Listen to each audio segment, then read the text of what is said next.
Welcome to the Level 1 Lounge, where we give our uneducated takes on everything and anything gaming. Grab your controllers and get ready for a whole pile of news. But before we do that, we're going to introduce our couple of hosts here for the evening. So I am your host this time around, Rider Pride 639. And with me are my two usual cohorts. We've got Agent Maverick 86 from Twitch, and YouTuber, Twitch streamer, and Amazon author Irish Bandit Rob.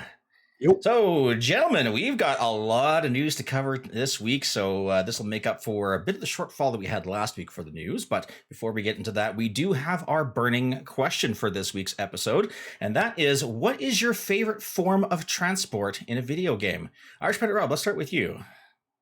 Well, we were talking about this before stream, and these two guessed it right off the bat. But my favorite form of transport, big question. My favorite form of transportation, Chocobo. Fell in love with them in the original Final Fantasy VII, and it just kind of carried over from any other Final Fantasy game that I played. It is just one of the funnest forms because you get such a great theme song out of it too when you're riding on it, when you're riding on a Chocobo, or when you're in Gold Saucer. Just that Chocobo theme is amazing. I love everything about it. And I mean, my second favorite form of transportation, if I could just do a quick one, will probably have to go to, again, Final Fantasy, the original one this time, and when you get the airship for the first time. Zipping around on that was so much fun. They actually, in Final Fantasy 15, they came up, one of the characters, Prompto, came up with a song while riding one of the Chocobos. It's like, I want to ride my Chocobo all day. And he's like, I can't get it on my head. That sticks with me every single time now that I'm playing Final Fantasy on a Chocobo. I get your love for it. For me, it has to be from Rebirth when Yuffie's on a Chocobo. I'm on a Chocobo. I'm on a Chocobo. You're on a Chocobo. Susie Young is such a great singer. Mav, what about you? What would be your favorite form of transport in a video game? So so I kind of threw the idea out because I was traveling today. But the one that's here with us tonight. Yeah. The one that really sticks out for me is actually the motorcycle in Days Gone. That thing was so much fun, and the thing is, it was almost freeing to play, like to ride it. It really kind of made me understand the love of motorcycles a little bit more too out in the real world. Like, I realize it's still a video game. It can't compare, but the thing is that form of transportation, it's more than just a bike. Like, you actually have to upgrade it to get through certain things. You have to make sure you have better struts. You have to make sure you have a better, you have a bigger engine. You have not a better NOS. All of that. You're constantly upgrading it. It almost ends up working as a secondary for a character that you need to use, and it's pivotal to the story. And I think that's one of the things that really sticks out for me, that I absolutely loved it. So, yeah, that's my answer, is the motorcycle from Days Gone. And I'm so excited to play the remastered here soon-ish. Soon-ish, yeah. Whenever they kind of get around to it. It's coming out next month. That's true, April. Yeah. But I'm going to hold off because I've played Days Gone, and there's 5 other games that I haven't played that are coming out here within the next 3 months. So I think I'm going to tack Days Gone at the end of it, rather than where it actually lands. So I mean, yeah, I've talked about those games enough. But yeah, Days Gone, I'm going to be replaying in the very, very near future. So I am excited for that one. Nice. All right. And as for me, I'm going to kind of tag along with Irish Bandit Rob's answer, but in a kind of a more expansive way. It wasn't necessarily just the Chocobo that I enjoyed about Final Fantasy, but what I'm specifically talking about is Final Fantasy 14, the MMO, and all the various different mounts that you can get. And a lot of them pay homage to various different Final Fantasy games in the franchise. In the first part of the game, so the original, not the original 1.0, but the Realm Reborn game, you can get a mount that is the Magitech armor from Final Fantasy VI. Nice. Later on, I think it was after the second expansion when they introduced a Final Fantasy 15 crossover event. And one of the mounts that you could get out of that event was the car, the 4-seater car from Final Fantasy 16. Or sorry, from 15, sorry. The Regalia. That's yeah. awesome. Yeah, exactly. Yeah, so the Regalia vehicle from 15 is one of the mounts that you can get. And if you're in a group with 3 other players, the 3 other players can actually get in the car with you, and you can drive them to wherever you wanted to go. You can get all like the various, all the various dragons and whatnot from previous Final Fantasy games, including Midgardsormr. There's so many different mounts that you can get, and like I said, there's always ties into not just Final Fantasy, but there's other games as well. There's a Nier Automata mount that you can get in Final Fantasy 14 when they did one of the raids in the Shadowbringers expansion. And then, like I said, you can just go on and on and on. Just there has to be at least, I'd say, probably about 400 to 500 different mounts that you can get in the game. Wow. Some of them are store bought mounts, which you can't get them in the game. But I mean that's fine. These are simple cosmetics that people can enjoy and pay for if they so choose. That's a whole other conversation that we discussed before. So, anyways, yeah. I do have a question about the Regalia. Yeah. Are there the different versions, that the one that can fly, or the ones with the giant monster truck tires on it for off-roading? It doesn't have the off-roading one, but it does have the flight version. That's cool. So they do have like the regular one that can traverse across ground, and then once in certain zones, once you collect enough, I can't remember what the nodes are called. There's I think 10 different nodes you have to collect in the area, and then your mounts gain flight capabilities in that zone. But yeah, you can take off in the car, and it literally grows wings, and it's got like the ailerons underneath the car, and yeah, you can literally fly around in the Regalia. I've seen it. I have a really funny story about the Regalia. So the platinum trophy I got for Final Fantasy 15, just real quick. The last trophy I needed was to have that thing fly. So I started flying with it, but I immediately crashed into a lamppost. I got the trophy for getting it to fly. The car crashed, burned, and exploded, and it was game over. But at that point, I got the trophy, and I got the platinum, so I was like, yeah, good enough. Shut the game off. That's one way to do it. Yeah. I mean, technically, the game was over. I mean, so true. See, I mean, yeah, you got the trophy. They don't ask you. They don't ask you how. They only ask how many. So yeah, yeah, exactly. Yeah. So that was kind of funny. Yeah. No, excellent. So that is going to be wrapping up for the question of the episode. Now we can get into the news. We do have a lot here to cover, so bear with us.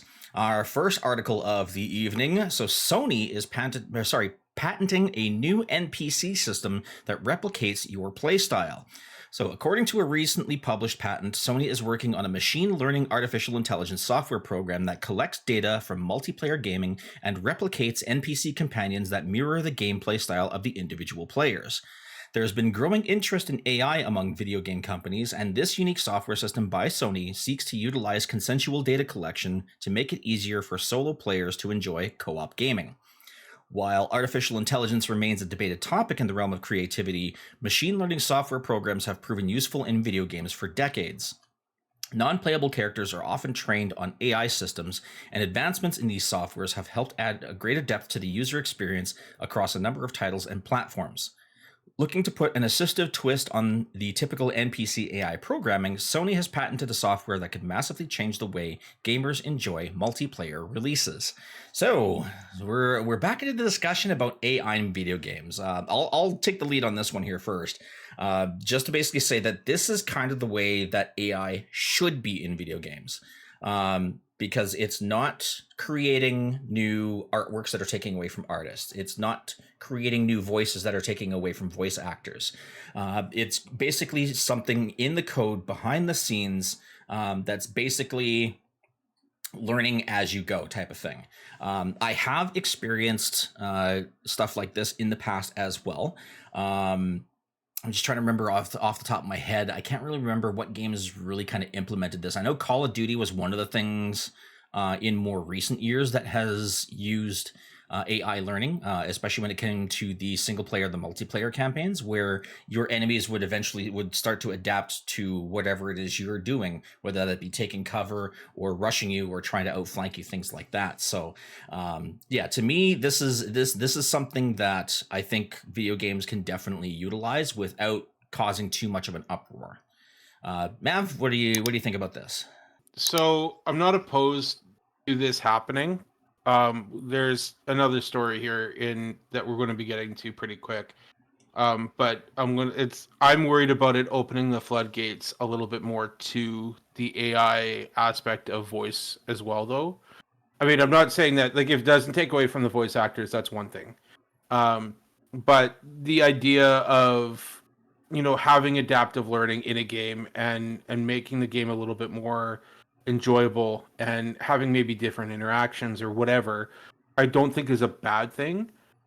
But I'm worried about the floodgate opening up a little bit more and this causing more harm in the long run. I'm worried that this is going to be the direction of just AI writing for games and people getting rid of the writers, getting rid of the voice actors, all of that. And there's some concerns I have in that regard. But I mean, if it's used the right way, I'm all for it.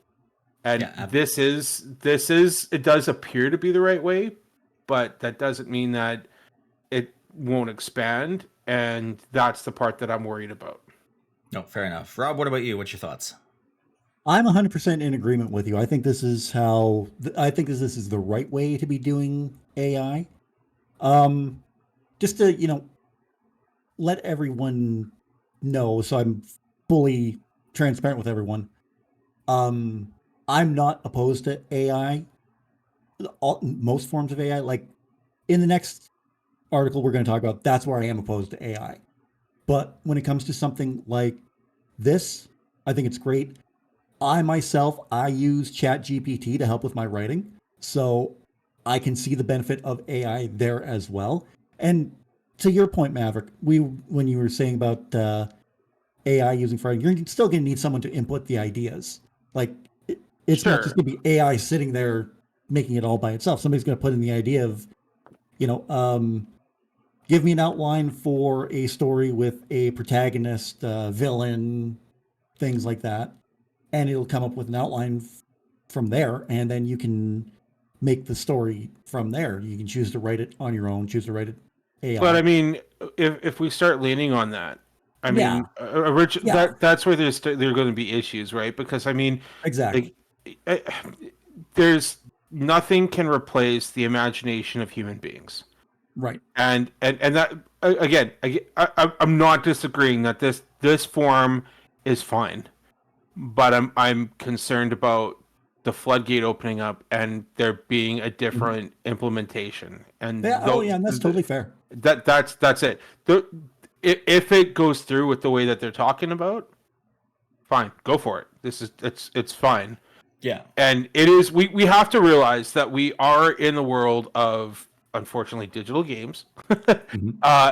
and AI is a big thing in this world right now. We can't avoid it forever. No, we Um, can't.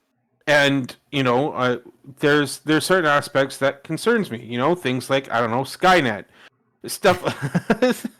But joking aside, as I said, if it's implemented a certain way, that's fine. But there needs to be guidelines and rules put in place to make sure Of course. that people aren't left in the dust. And I do want to see, like, I'm not opposed to some games having that AI writing of games, but it'd be nice to I don't want that for every single game. I want it go if AI writes it, they should be going over that script with a fine tooth comb to make sure Oh, that absolutely. there's nothing out of place. But we should still have original ideas. And I'm going to say this: I don't think there are a ton of original ideas for games out there right now. It's 2025.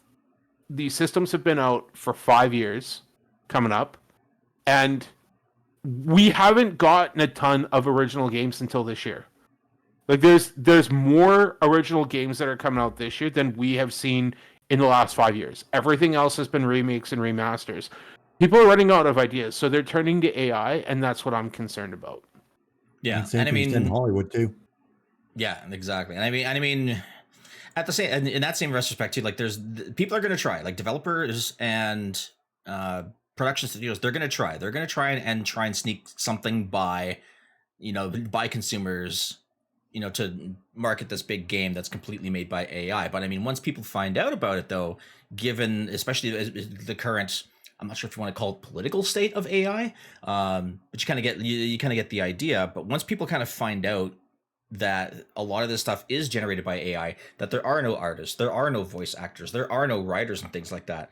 I think a lot of people are going to vote with their wallets for things like that, and it's going to end very, very badly for whatever developer studio tries to basically hide it from us, so to speak.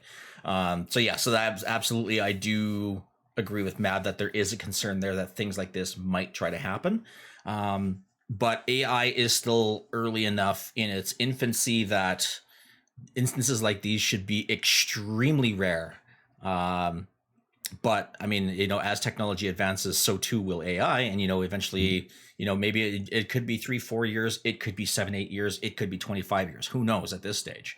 But yeah, it absolutely, there is a valid concern there that, something like this might happen. It could happen sooner. It could happen later. It's hard to say. But I think we as consumers will be prepared for something like that.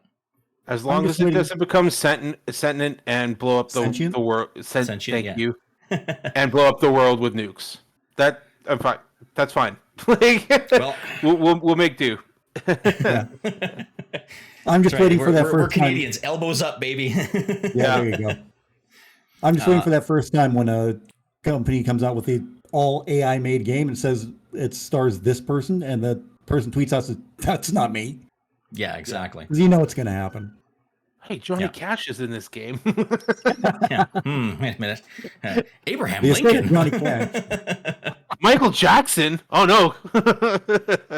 But anyways, let's go ahead and move on to the next article. Again, continuing on with the theme of AI, but the article titled this one here, Game Companies Want to be Able to Replace Actors with AI Replicas in the Next Strike, union says. So game actors have been on strike for over a year now, and while they say progress has been made in negotiations with companies like Electronic Arts and Activision Blizzard, they also claim that publishers are refusing to budge on offering meaningful AI protections. A major sticking point in the ongoing fight is the use of digital replicas, which could be used to replace game actors in the future, including during a future strike. In a quote, they want to use all past performances and any performance they can source from outside the contract without any of the protections being bargained at all. Chief negotiator Duncan Crabtree Ireland and negotiating chair Sarah El Male wrote in a message to the SAG-AFTRA members today. You could be told nothing about your replica being used, offer nothing in the way of payment, and you could do nothing about it. They want to be able to make your replica continue to work as you during a future strike, whether you like it or not. And once you've given your specific consent for how your replica can be used, they refuse to tell you what they will actually do with it. So, Irishman Rob, I know this is something that you said you had a bit of a sticking point on, so let's hear your thoughts on this particular article. Well, we talked about the right ways AI can be used in the last article. Now we're talking about the wrong ways AI can be used. I'm totally against this. Like, there's so many hardworking voice actors in the video game industry who are going to get shafted by this. Like, I'm just going to put it out there right now. They're going to get so shafted by this if this comes to fruition. And you hate to see it. No, game studios should not be doing this. You cannot get, I keep coming to this when we talk about AIs and video games and performances, but you cannot get the same performance of like John Eric Bentley in Final Fantasy VII Rebirth when you have an AI version of him. Like his performance is so raw and real and emotional, and you won't get the same depth in an AI program. So no, absolutely, you're doing your actors a disservice when you're using this. Stick to the real thing. Don't go with AI on this. Yeah, absolutely. Matt, your thoughts? Good for you, Electronic Arts and Activision and Blizzard, for being able to agree to some terms with this. I mean, Yes. they deserve to have a little bit of a tip of the hat. Still worried about some of their development games and the direction that some of their games have gone, but the rest of them that are refusing to negotiate, this is a joke. They need to have protections. This is exactly what I was talking about, and I 100% agree with Irish Bandit. You can't get the same work out of an AI generated voice as you could a voice actor. Voice actors spend hours and days in the booth reciting the same lines so that they could have different inflections in their voice and different ways of interacting with the character. You know, like there's too much behind it. They need to have those protections, and that's exactly what they were what we were talking about. They're saying, oh well, you know, during the strike we're gonna just keep using you and your model. That's not right. And this strike has gone on for almost a year. That means like, all these games that have been in development, there's still going to be a lull with this too. Like take a look at the strike that happened last year with regular actors. This has gone on way too long. They need to start making agreements. Just put the protections in place. Guarantee their work. This is such a hard area for people to work in. Voice actors and developers. How many times are we come on this podcast like, oh, another layoff. Oh, reset the board. Like there's too much crap that's going on in this industry. Not only do voice actors need to be protected, but developers need to have some kind of protections as well. Absolutely. And if they're going to be axed, they need to be axed for a decent reason and make sure that they're paid for their work, past or present or future AI work. That needs to have some kind of recognition. And this is exactly what I was talking about in the last story. They deserve to have their protections, and it's a joke that they're not willing to work with them on that. Yeah, And I mean, yes, we're pro worker here. Yeah, exactly. And I mean, and basically revealing the story to the other side of this, a lot of us can take a really, really good guess as to why these negotiations are taking a while and why they want to use AI to replace actors and what. And it comes down to the bottom dollar. All these CEOs of these companies, it's affecting their bottom line.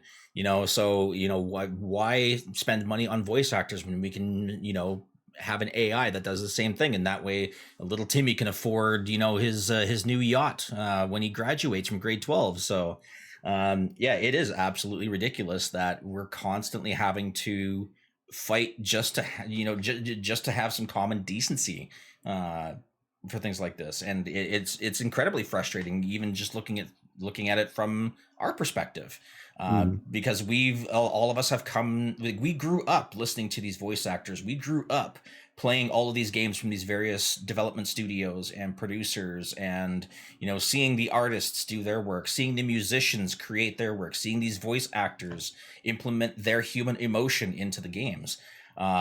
So having AI completely replace that, it doesn't sit right with me at all. And even we've listened to all of these voice actors and everything too, but also there's a bunch of new ones that are coming out of the woodwork. Oh yeah, that deserve to have their recognition too, and you're taken away from the opportunities that they could potentially have too. So there's so many layers to this. Yeah.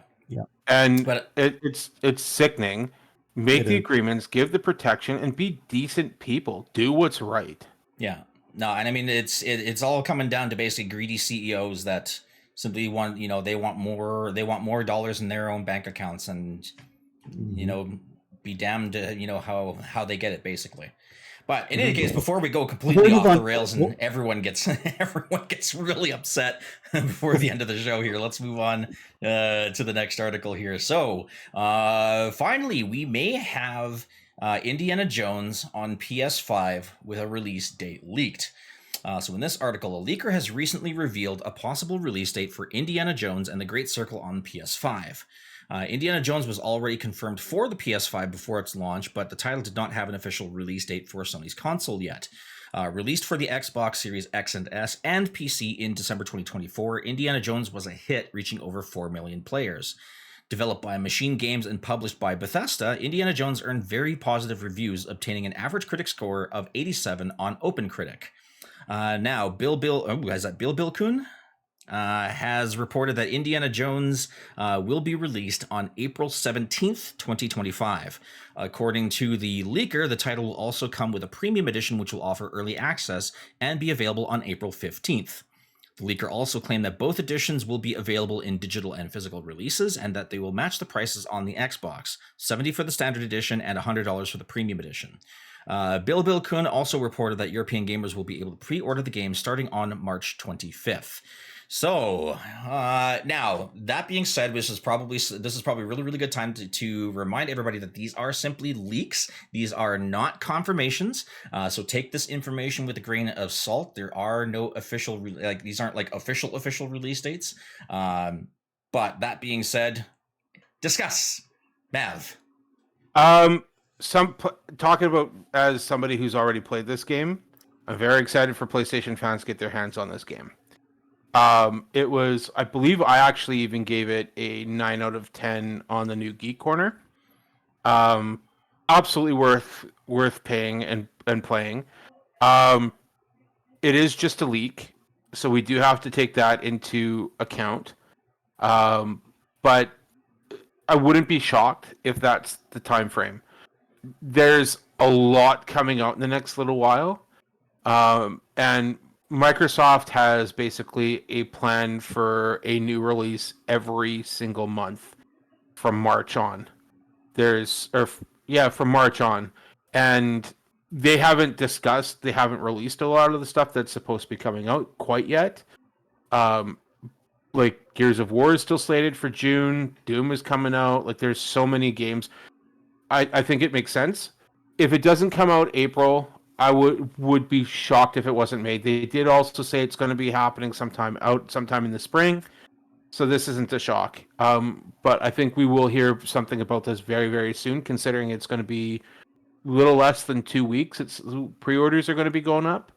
So I think the time frame makes perfect sense. I mean, I'm very excited for PlayStation fans to get their hands on this game. All right, Rob, thoughts? I agree with everything Maverick said. I think this is great. Hopefully, like you said, take it with a pinch of salt. That's what I was making these motions with my fingers. I thought you were going to be Salt Bay there for a second. I was going to give you some crap. That's what, yeah. Exactly. I thought he was doing like puppeteering fingers or something like that. Damn, puppets. Pretty dense. But yeah, no, if the leaker is on with the dates, then that's fantastic. It's about time that it gets out to more consoles and more people, and it's already doing great with the numbers it showed on Xbox and PC. So right on, let's go. Yeah, absolutely. So and yeah, I agree with basically everything you guys said there too. And as much as we've dogged on console exclusivity, the game was released in, what was it, December that they said? December 2024. So we're only into March, so only 3 months after release, 3 to 4 months after release.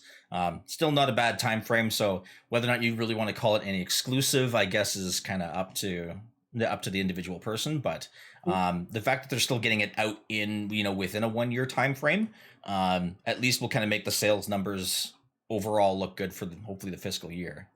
I'm going to make another gesture. You better be taking notes. I want to make another gesture. How much money has Microsoft invested? I mean, we've talked about it. Microsoft wants their money back for their investments.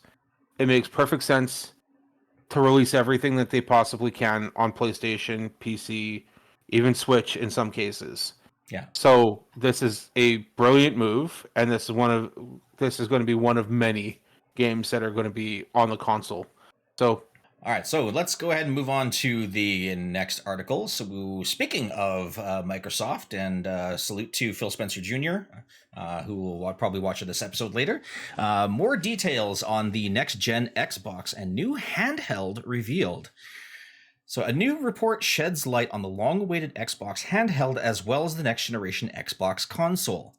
Microsoft has already confirmed that it's exploring both a handheld console and a next-gen Xbox though concrete details on the devices have been hard to come by. That changed recently when Jez Corden spoke about the next-generation Xbox on the Xbox 2 podcast. Apparently, the next-gen Xbox will be more like a PC, but with a TV-friendly shell and an operating system that's in line with Windows. In theory, this should make the next-generation Xbox easier for developers to make games for. Now, in a new report, Corden has expanded on Xbox next-gen plans while also revealing more details about the company's handheld device. So, I want to start. All right, anybody in the class want to? All right, Edge Rob, let's go with you. I'm just trying to think. Who was it that kept saying Oh, Microsoft wants to get out of hardware. They want to make software exclusively. I, I can't. I can't. Who was it I that? wonder who it could possibly be. You know I'm busting your chops, Maverick. Yeah, no, I understand. But I mean, they did. We've talked about it before. They did say that they're going to do at least one more generation. They're not getting rid of hardware. There's a focus and a push on the games and the software. Them going the direction of a PC makes sense. I mean, Microsoft making a PC like console. Yeah. I mean, it makes perfect sense. And I'm excited to see what they have in store. I've already talked with my other half, and I've told her I am absolutely positively buying the next Xbox and buying the next PlayStation. But I like that might be the last generation that I take part in before I join you gentlemen with the PC Master Race. It's still 2 years away. If the rumors are true, PlayStation and Xbox are both going to be releasing 2027, and we're going to be looking at a November release at that time frame. So the one thing that we can say is start pinching your pennies if you're going to start saving, because if anything, PlayStation 5 Pro came out, $950 in Canada. That's all that really matters to us right now. $950 Canadian for the new PlayStation 5 Pro. It's guaranteed that all of the other systems that are going to be coming up are going to be in line with that price point. It's going to be at least $1,000 each, minimum. Yeah. And I mean, that's something that we've actually seen in the past, especially when they said that, if they're going to make it basically a PC, but with a TV friendly shell, it's basically all about the OS's ecosystem. And we've seen this before with Apple. When their Mac computer line they started changing the OS to make it look more like their mobile devices. So the Mac computer, the iPhone, the iPad, all the OSs started looking very, very similar to each other. So that way the ecosystem was all basically all integrated off the rip. So your iPhone could talk to your iPad, could talk to your Mac, and so on and so forth. This basically speaks to me that they're essentially going to be doing the same thing. Now, by the time this comes out, we're probably going to be start sniffing around Windows 12 for PC users. The new Xbox at that stage will probably start looking the same, or at the very least have an OS that's basically ready to integrate into Windows so that your PC and your Xbox can easily talk back and forth a lot easier than what you can already do now with Xbox Game Pass, which you can get at www.xbox.ca. That's for you, Phil Spencer Jr. We love you, buddy. Yeah, exactly. But I mean, that's how I feel that this particular release will go, is that the Xbox console, the Xbox handheld, and future Windows PCs, whether it be Windows 12 or what have you, are all going to be integrated into one easy to use, fully operational operating system that basically you can pick up a game on Xbox Game Pass, you play it on your PC, you save your game, you take it out on your handheld, you save your game, you go to the couch, you play it on your TV, and so on and so forth. I mean, the system's already kind of there for that. So, I mean, you're right. They're just going to improve that. I think it's a brilliant idea. They're already doing it. I mean, it makes perfect sense. We'll have to see what happens, and once it actually gets confirmed. The handheld idea, I got a feeling it's going to be a lot more like the PlayStation Portal, more than anything, where it will link up with your Xbox, and you're going to be able to play it remotely. It's kind of the way that I'm wondering if that's going to be the way that it works. But with the cloud gaming, they might have an improved system with that though too. So, be interesting to see what happens with that. This has been kind of rumored for the last while, but from what I've been hearing, they're looking at making announcements on this like very soon. I've been hearing rumors sometime even next month. But again, I haven't been able to get any confirmation on that to actually report anything for sure. It's just rumored. Yeah. Rob, any final thoughts? Nope. All right, excellent. So let's go ahead and jump into the next article. And speaking of games, we are going to be talking about Death Stranding 2, as they have now revealed a release date and pre-order information. So at a March 9th panel at South by Southwest, Sony and Kojima Productions confirmed the release date for Death Stranding 2 on the beach. The creator Hideo Kojima also showed off the collector's edition and said that pre-orders for the game will begin on Monday, March 17th. Taking place sometime after the first Death Stranding title, the sequel will see characters like Sam Porter Bridges make their return, along with new cast members. In late February, the PlayStation Store page for Death Stranding 2 was updated and included the game's premise and primary mechanics. The store update also confirmed that the social strand system would come back and that open-ended encounters would give players more agency over how to resolve a situation with various enemies. Death Stranding 2 will also explore questions about human connectivity in a post-apocalyptic open world. Fans looking to get their hands on one of 2025's most anticipated games will not have to wait too much longer to jump in. Let's call it South by Southwest. At a South by Southwest panel in Austin, Texas, that was streamed on YouTube and Twitch, Sony and Kojima revealed that Death Stranding 2 will launch on PS5 on June 26th. Players can pre-order starting Monday, March 17th at 10 a.m. Eastern Standard Time. For the panel, Kojima was joined by Sony's Kristen Zitani, guest composer Woodkid, and voice actors Norman Reedus and Troy Baker. Reedus and Baker will reprise their roles as Sam and Higgs in the upcoming game. To start the panel, Kojima shared a 10-minute trailer for Death Stranding 2, which shared some gameplay and cinematic shots captured on the PS5 hardware. Let's start with Irish Bandit Rob, because I know you played Death Stranding, the first one. A little bit. Just a little Didn't bit. get through all of it, but well, but you did play it. Not just a little bit, but I did play it. Yeah, it's one I definitely have to jump back into sometime. So I don't know. I'm looking forward to this. I'm a huge fan of Norman Reedus, back from his Boondock Saints days, and of course Daryl Dixon on The Walking Dead. Got Lucille over there. So when I heard that he was going to be in a video game, it was like, okay, I got to get in on this. And what I've played of Death Stranding, I enjoyed. Like, yeah, a lot of people joke about it, saying, "Oh, it's just a walking simulator," and yeah, there's that too. But I mean, you drive a car in it too. You fight people. But they're probably the same people that say that the Lord of the Rings is just a bunch of walking though too. Yeah. So can't really take it with take that with a grain of salt either, right? So we have to take it with a grain of salt. I mean, you're talking about a lot of scenery. Movies, so yeah. But I don't know. I'm gonna wait, but I think it looks interesting. Again, Norman Reedus, can't say no to that. And Troy Baker, one of the best voice actors currently on the market now. Yeah. Mav, what about you? Thoughts? We're expecting this game. I don't really have a whole lot to really add about this one. I haven't played the first one. The game looks really interesting and really creepy. I've never really got the feeling that it's really been up my alley.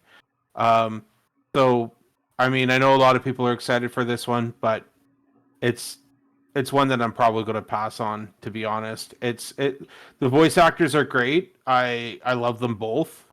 But I'm not interested in this one at this point. I think I'm glad everyone's excited. The first one was an original idea. Kojima's fantastic. Just not for me. Yeah, I'm kind of in the same boat with you there. It doesn't quite look like the kind of game that would kind of fit my playstyle. But that being said, I mean, Kojima is a legend in the space. You've got voice actors like Norman Reedus and Troy Baker, who are also legends in their own right. I mean, Reedus, as Rob mentioned, he was well known for Boondock Saints, and Walking Dead. Now he's got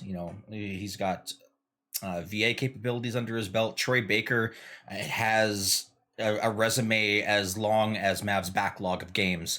So we gotta get that in per episode. Yeah. But I mean, that just goes to show, how good Troy Baker really is and how diverse his character set is. So he's not really typecast into, a single type of character like, say, Jason Statham, for example. So yeah, so I mean, Ritas is amazing, Baker is amazing, Kojima's a legend. So yeah, although I won't play the game myself, I am excited to see what other players are going to say about this game. Content creation included. You know, a lot of streamers that I know are going to be playing this game day one. So yeah, no, it'll be cool to see their reactions to it as well. So with that, we can go ahead and move on to the next article here. We are going to be talking about Split Fiction and their sales that seem to be off to a very, very strong start. So Split Fiction is off to a monumental start, reaching the top of the UK physical game sales chart less than a week after its release. Developer Hazelight Studios struck gold with its last title, It Takes Two, which ended up selling tens of millions of copies and nabbing Game of the Year at the Game Awards show in 2021. That leaves Split Fiction with some massive shoes to fill, but it's managed to live up to the legacy so far. Hazelight's latest effort has been a remarkable success, not only for the studio itself, but for its parent company. By reaching a 91 on Metacritic, Split Fiction broke a 13-year-old dry spell for EA, which hadn't published a title that received a 90 or above since Mass Effect 3 came out in 2012. Now that sales figures are starting to come in from the game's first calendar week on the market, it looks like it's made an impression on gamers and not just critics. So let's start with Mav on this one here. What's your take on Split Fiction? I actually really want to play this one. I mean, I'm glad that it's doing so well, and I talked about it a little bit last week that so if I was to buy the game and if Ryder was like, you know what, I'm interested in playing it as well, I could give him a friend code for him to be able to download it and play it along with me without actually paying for the game. That's one of the beautiful things when it comes to these games. I mentioned that here last week. I'm glad that it's doing so well, and I'm hoping that it kind of gives EA a little bit more of a kick in the pants when it comes to some of these games, because they have been kind of struggling with a lot of the stuff that they've been pushing out lately. That being said, I mean, there's still the Jedi Survivor series. I'm taking a look at the ratings for that. They did get typically around Metacritic gave it 85%. There's a couple other places that gave it 8 out of 10, 9 out of 10. So overall, I think it ended up around the 85% as an average. And it did well enough. But hearing this is great news for them. I'm happy for them. It's still a game that I want to play. I don't have a whole lot to really add with that, but I hope that EA learns from this. Yeah, absolutely. Rob, thoughts? Mm-hmm. I think it's good that I think we could say this is an original game and it's doing rather well. So I've seen bits and pieces of this on somebody else's stream, and it looks really fun. So it would be one I'd be willing to try out if somebody gave me a code. But is that a hint? Well, it is cross-platform, so I will keep that in mind. But as you said, I have a very long backlog of games, and there's a lot of moving parts here for me in the next little while. So I'll keep you in the loop. Oh, yeah. See, I mean, Ryder, this would be perfect for us to do a dual stream on. Like for Split Fiction? Yeah. That possibly. I'd agree with that one. Yeah, I was gonna say you and Mav would probably be the more likely of the two to play, because typically my gaming hours are late at night when Mav's gone to bed. So late being 8 o'clock at night, which we're already past his bedtime. Yeah. Yeah. Hey, life in my house starts. Yeah, life in my house starts at 4 a.m. So that's oh God. That's why I go to bed. That's why I go to bed at 8 o'clock. Life in my house starts at 4 a.m. Yeah, tune in next week for the next episode of the podcast, where we are now called the Level 1 Geriatric Podcast. I'm sure to bring my walker. Yeah. Come on. Run again. Yeah, I like that tongue. Yeah, exactly. As for me, Split Fiction looks interesting. Again, this is one of those games where I don't know if this one would actually suit my style. But I'm going to keep a very fiction and fantasy. It's right up your alley. Possibly. We shall see. I am keeping a very, very close eye on it, but I'm also trying not to keep my backlog too full. As it is, I have a whole bunch of games that I haven't finished yet that I really want to get platinum trophies on before I start moving on to other ones. But I mean, like I said, we'll kind of see what happens there. I've got a few games that are upcoming on the list that I need to make sure I have room for. So, but I mean, Split Fiction is one of those ones where it's definitely interested me. It's a matter of finding the time to play it amongst all the other games I'm currently playing. So with that, let's go ahead and move on to I guess this would be the third last article here. But we're going to talk a little bit about Square Enix. Apparently their employees have uncovered a huge collection of untouched retro games. So employees at Square Enix have unexpectedly discovered a hidden trove of untouched retro games in an unlikely place. While best known for its work on the Final Fantasy series, the company has also created numerous other beloved titles. The Japanese studio is known for its deep storytelling, emotional character arcs, and cinematic presentation, primarily in the arena of modern RPGs. However, Square Enix also boasts a rich collection of classic games, many of which it frequently reboots and remakes for new generations of fans to enjoy. Beyond Final Fantasy, Square Enix has had several hit franchises, including Dragon Quest, Octopath Traveler, and Bravely. Both Final Fantasy and Dragon Quest have been credited with revolutionizing RPG storytelling and gameplay mechanics. Additionally, Square Enix continues to revive and reimagine its classics as seen in Final Fantasy VII Remake, which expands the original's narrative while introducing an overhauled combat system. Given its deep connection with retro games, the discovery of a bunch of old-school titles by its staff does make some sense. As revealed by Lee Singleton on LinkedIn, a cache of pristine retro games was discovered inside of an old storage container that had been sealed for over 20 years. The container, located in an off-site storage facility, held a bounty of classic titles include Hard Drivin', Clax, and Badlands. Alongside the game's employees also uncovered some vintage merchandise such as Tomb Raider action figures. Singleton noted that employees were invited to take anything they wanted, but after his post gained attention, the National Video Game Museum reached out suggesting they could be the perfect home for this historic collection. So I'm going to go ahead and start with Irish Bandit Rob on this, because I know he and I are like this when it comes to Square Enix and their titles. So let's get your thoughts on the collection of untouched retro games. Who put them there? Who left them there? And why did they sit there for over 20 years? Like, oh my God. Imagine. I can answer that in 2 words. Time capsule. Yeah, it would have to be. What a discovery. And I think not putting them in the Video Game Hall of Fame or Video Game Museum, whatever it was, I think that would be a crime not to put them in. They should definitely be in there. Especially an unsealed or a sealed Tomb Raider action figure. Come on. Yeah. This stuff needs to be preserved. And at the same time, something like that could probably fetch a pretty penny from a collector too. So there's that too. But now I'm like, way both sides.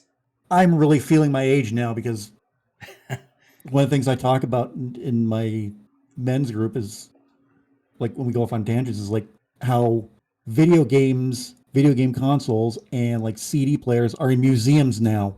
Yeah, we're in that timeline now. I feel so old. Matt, any thoughts? Like I said, I'm the oldest one here. So. No, go ahead, Matt. So my thought is, this would be a perfect time to actually take them out of the capsule and do something with them, and maybe re-release them. Here's the reason being. I realize it's a remake, remasters.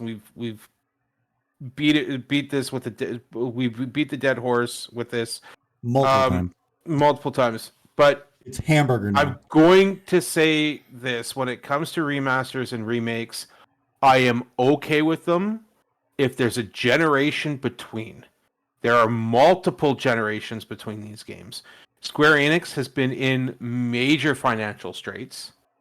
Why not take a look at taking them out of the vault and go, hey, we could do something with these? If they're 20 years old, fine. But people have been playing the pixel remasters for Final Fantasy. Yeah. Even if there's an improved graphics or improved gameplay on it, even a little bit, people will pay for it. I don't think it'd be a bad idea to re-release it. That might, you're saying, it fetch a pretty penny. You're absolutely right. Players would pay for that. Oh, hell yeah. I feel like they're throwing money away by just taking it and putting it in the museum. Not saying it doesn't belong there. I'm just saying there's another opportunity there. Yeah, absolutely, and I think it not even so much an opportunity to remaster or remake them. Obviously, if it makes sense for the current generation of consoles, like the Final Fantasy Pixel remasters, like the Dragon Quest III remake that was recently featured on my channel, like Final Fantasy VII remake, which both Irish Bandit Rob and I have both featured on our channels, and even Agent Maverick has at one point too, I believe. I can't remember if you played them on stream, but I know you talked about it a fair bit. I In the was past. interested in picking them up. I haven't picked them up yet. But like the only remakes that I've really played in the last little while was Final Fantasy VII Remake and Rebirth. I did buy Final Fantasy VII or Final Fantasy VIII Remastered. I haven't completed it yet. No, fair enough. But on the same retrospect as well, as much as we've said, a lot of people are starting to get burned out on remasters and remakes. You could also do a lot of reboots, which is another thing that we're starting to see a little bit. Like take, for example, Perfect Dark. This game which was originally on N64. Yeah, Yes, N64. Yeah. And I believe you needed the expansion pack in order to really properly play it. Has now received a complete reboot, so it's a completely different game, still part of the same series. That game, the release date on that is yet to be determined, as I believe the game is still in development. But Actually, it's in development hell. Yeah, that too. But that's the kind of thing that we could potentially see with Square Enix here, and possibly a way for Square Enix to kind of start gaining back some ground on a lot of their losses. They don't necessarily, whatever it is that they found, they don't necessarily have to make a remaster or a remake of it. Maybe they can just reboot the franchise in its entirety. Like, say, for example, I know one that Irish Bandit Rob really, really wants to see, Parasite Eve. Hell yeah. That game could probably do with a reboot rather than a remake or a remaster. Especially in current technology and things like that. I think they could do a really, really good job of retelling the original story from maybe a different perspective, or simply just taking the very end of Parasite Eve and making a whole new story out of it. There's so many games, so many good games, so many great games in the Square Enix library that they could very easily give this kind of treatment to. So I hope it's something that they can hopefully bring to us in hopefully the not so distant future. Because when it comes to Square Enix games, I mean, you can bet your bottom dollar Irish Bandit Rob and I are going to be all over that like white on rice. So You betcha. So with that, we can go ahead and move on to this will actually be so that was the second last article before. This is now the last article of the evening. And it is surrounding the rumored Gears of War collection that may lack some major multiplayer components.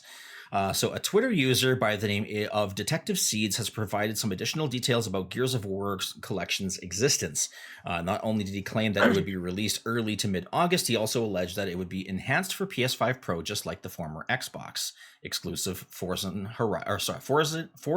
Horizon 5. There we go. Sorry, I got to put my teeth back in here. Detective Seeds added that the Gears of War collection had already been loaded onto the PlayStation Store backend. That most surprisingly of all, it would not contain any PvP content whatsoever. Instead, it would eschew the multiplayer component of the Gears games in favor of retaining their single player campaigns. The ever reliable insider Jez Corden did corroborate at least part of Detective Seeds' report. In a post on Twitter, Corden said that he heard there would be no multiplayer in the unannounced Gears of War collection. When asked to elaborate on the matter, he added that it would include campaign co-op but no PvP, and according to his sources. Corden also noted that he was still double-checking this information at the moment, so it's best to take these statements with a grain of salt. And again, much like we said in a previous article, these are leaks, these are rumors, so don't take any of this information at face value.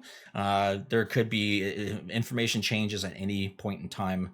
But let's go ahead and discuss Ancient Maverick, because I know you had your finger on the pulse of the Gears of War franchise for quite some time. So let's start with you and your thoughts. So I'm going to, first of all, I've had my finger on the pulse for this one for a little while. It would have been nice for Phil Spencer Jr. to join in on this, because he would have had a hell of a lot more to add to this story than I do.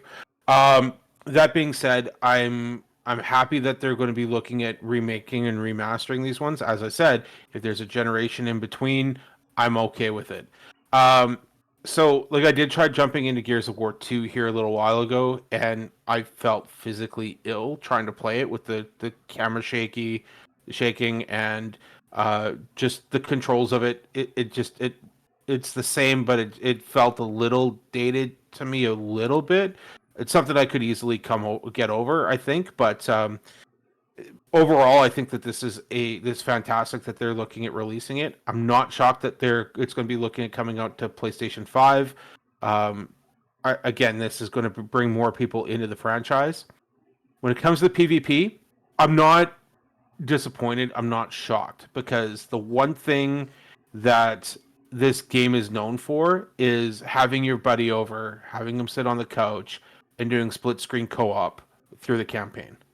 And that's where these games really shine. I do remember at one point going over to Chew's place with the 360 and playing the original Gears game, and sitting on his couch and playing through. I think we played through half the campaign at that point. I hadn't had a chance to finish it until I believe 2 years ago, maybe a year and a half ago. But I did it with the remastered version that they released on the Xbox One. So this coming out, it's going to bring more fans in. From what I've been hearing, the rumor is that they're looking at releasing it for June, and they're delaying E-Day. And the reason why they're wanting to delay E-Day is because of this collection. They want to give the opportunity to PlayStation fans and Xbox players to actually play these remastered versions and have that chance to kind of get caught up on the series before they release the next game. Which they could do it the opposite way, because E-Day is supposed to be a prequel. So under the circumstances, it's only going to bring more people in. I think this is great. And I don't think that this is going to be far off from the truth. But we'll have to see what's actually uncovered and wait for the actual announcements. Irish Better Rob, thoughts? I have no dog in the fight. I've never played a Gears of War game, so I think Maverick said it all best. So we'll leave it with what he said. Yeah, I think I'll have to agree with you on that. I don't have much of a dog in the fight either. I think I played maybe an hour of Gears of War 3 or 4. I can't even remember which one it was. Like I said on last week's podcast, it was during a time when I really hated third-person shooters. I was more into first-person shooters at the time, and then Division 2 came out and completely flipped that story up on its head. But I know a lot of people that are very, very excited for this. Maverick, Phil Spencer Jr., a lot of content creators. This is one of those franchises I'm really surprised that it hasn't actually kept up throughout the years like a few other franchises have. Like basically across multiple consoles, multiple generations, and things like that. Like, say, for example, like Sonic, Call of Duty, just amongst a couple of games. But I mean, E-Day is coming, so there is that. Actually, Bav, while you're looking it up there, when was the last Gears of War released? There's been quite a few. That's why I'm kind of like years ago, I think. I think the last one that came out was Gears of War 5. I think that's one. I think that'd be the only one that I would play, because simple fact of the matter, the New Day's in it. Yeah. That came out September 10th, 2019. So it hasn't really, I guess it's been 6 years. That's 6 years. So, I mean, there is a bit of a gap there. I thought it was longer than that, actually. But yeah. Still, there is still enough of a stopgap there that's, like I said, I'm kind of surprised that hasn't continually kept up year over year, or every 2 years even. There's lots of versions, like lots of Gears of War out. Like, I mean, there's a long list. Like, there's Gears of War 1 through 5. Then they have, the Ultimate Edition that they re-released. There's E-Day that's expected. I believe there was, they're saying like Gears of War Ascension. There was one that was kind of a strategy shooter at one point as well. Like, yeah, they they had spin-offs and things like that, but but like a steady diet of a mainline title is kind of more what I was getting at. No, okay. So that I can get a little bit more behind. But yeah, it's been since 2019. I mean, But I mean, 6 years is not bad though. I guess in terms of a stopgap. No. So I mean, it's still a bit of a gap, but not nearly as bad as I initially thought it was. I thought I didn't think I thought Gears of War 5 was out like 2016, 2017 type of thing. So no, I mean 2019 is still not that bad. But anyways, yeah. Regardless, I mean, like I said, it's one of those series that maybe if the collection comes out, I might potentially give it a look. Now that I've had a chance to play a lot of third-person shooters, like Marvel Rivals right now too is another really good example of a third-person shooter. Worst case, it's going to be going on Game Pass, so you can get your subscription at www.xbox.com since Phil Spencer's not here, and pick up a Game Pass for a month or two. Give it a try. If you don't like it, there's plenty of other games on there to try. I mean, exactly. Indiana Jones is on there still. Like there's so much to play. I still stand by the fact that you guys both need to try Halo. You guys would both enjoy it. First person shooter, it's right up your alley. I can't talk that one up enough for you guys. But anyways, I digress. Rob, you look It's like going to you're be on about to say something. Xbox. I was just gonna say, best running joke on the show.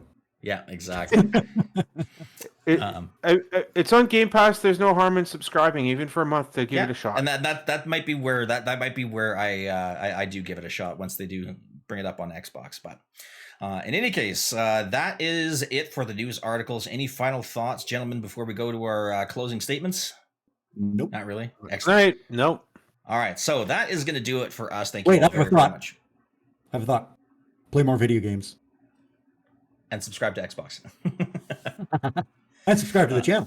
Yeah, that too. So if you haven't done so, or if you made it this far into the video, absolutely, please do us a huge favor. Make sure you drop a like on the video, subscribe to the channel down below with the notification bell on, so that way you guys don't miss any new podcast episodes that get released on the channel. So, Agent Maverick 86, where can the fine folks who watch this channel find you?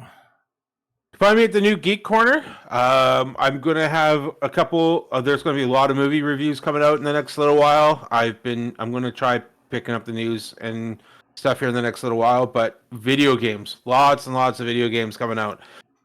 This weekend, you're not going to be able to find me on Twitch. I don't think I'm going to be doing any streaming. But next weekend, my absolute massive slog starts of all the new games that are going to be coming out. So as of next week, you're going to be able to find me on Twitch. I'm going to be starting off with streaming Assassin's Creed Shadows. Again, the ones that I'm going to be playing. Sorry guys, I'm not going to be playing from start to finish with that. I'm just going to play from where I am. Just give you guys an idea of gameplay, have some fun with you guys for a couple hours. So I'll be looking at doing that on next weekend. Join me for that on Twitch. But at this point, you're going to find me a lot more on Twitch, but this weekend, it ain't happening. There's not going to be a whole lot really going on at this point. But yeah, you'll find me on Twitch a lot more in the next little while. Excellent. And Irish Bandit Rob, where can the fine folks find you? You can also find me over on Twitch, where I stream Thursday, Friday, Saturday, and Sunday. Thursdays and Fridays, I start at noon. I guess we're in Mountain Time now? Or we're still Central Time? I mean, technically speaking, we're Saskatchewan time. Well, because we like to break all the rules around here. But yeah, officially we're kind of like on the mountain standard time zone. That's what I thought. So I start 1 p.m. Mountain Time on Thursday and Friday. Saturdays I start at 9 a.m. Mountain Time. Thursday, Saturday, and Sunday I am playing Final Fantasy 8. What the hell? Final Fantasy 8 Remastered. And on Fridays, I don't call it Friday, I call it Fright Day, and I'm playing Dead by Daylight. You can also find me on YouTube, where I post every Monday and Friday. You can also pick up a copy of my novel Shade Falling over on Amazon. You can get it through the Kindle e-reader or on paperback. And I'm an official affiliate with Streamily, where you can get all of your some of your favorite celebrities' autographs. They're 8x10s. They have actors, voice actors, athletes, professional wrestlers. Like they have Ric Flair on there. You can also pick up autographs from like some of the voice cast from Final Fantasy VII Remake, including John Eric Bentley, Erica Lindbeck, Brianna White. You can take a look at Streamily. It's a great service. I was so impressed with their service that I decided to become a affiliate with them. So, and I think that's about it for me. And all my other socials are down in the description down below. Absolutely. And much like the other two, you guys can also find me on Twitch over at twitch.tv/WriterPride639. Officially, I'm down to streaming just 1 day a week, usually on Sundays, with a few surprise streams kind of sprinkled in between. I just finished my gameplay of Shadow Vale Legend of the Five Rings. The review for that, the official Rider review for that, is now officially up over on my YouTube channel as well. As for games with Shadow Vale now done, I'm going to be looking at probably playing, the next one I'm looking at is probably going to be Visions of Mana.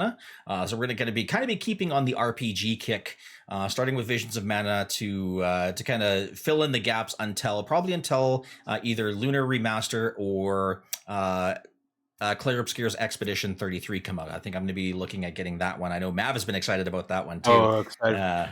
So yeah, there's, that was I think my we most all have. anticipated game right now. Yeah, that's a big hyped game. So I'm probably gonna be looking at getting that one as well. So that's where you can find me over on Twitch. You can find me over on YouTube, where I post my reviews, my Let's Plays, basically downloaded VODs of my live streams from Twitch. You guys can also find all of my socials, including TikTok and whatnot, in the links down below. So with that being said, before we go, I just want to add to something from me. All my VODs are on my YouTube channel as well. I post every Saturday and Sunday at 6 p.m. if you're a content creator, do that. Don't forget to do that. It's a very, very cool, neat step. Should In any case, should we also make the announcement that we will be having a new member joining us as of yes, next week? absolutely. Oh, yeah, absolutely. So you guys have seen her on the channel before with a lot of our showcase reactions, things like that. But friend of the show, Game Awards, Sarah Sell will be joining us as a regular on the podcast starting next week. So hopefully you guys give her a very, very warm welcome when she appears. It's going to be great to have her voice on the show. I know she's big into the Xbox scene as well. She's also just a general lover of video games. So it's going to be great to have her on the podcast. And she has been working on a new Instagram account for us as well for the Level 1 Lounge. Yeah. So it's awesome to have her expertise with in the podcast crew. But in any case, that is going to do it for us. Thank you all very, very much for tuning in. Like I said, make sure you drop a like on the video, subscribe to the channel down below with notification bell on. You can follow all of us on all of our various social media outlets and our streaming channels using the Linktree links down in the video description below. So for Agent Maverick 86, for Irish Bandit Rob, I am Writer Pride 639, and we'll see you guys on the next level. Take care. Bye, guys. Later, everyone.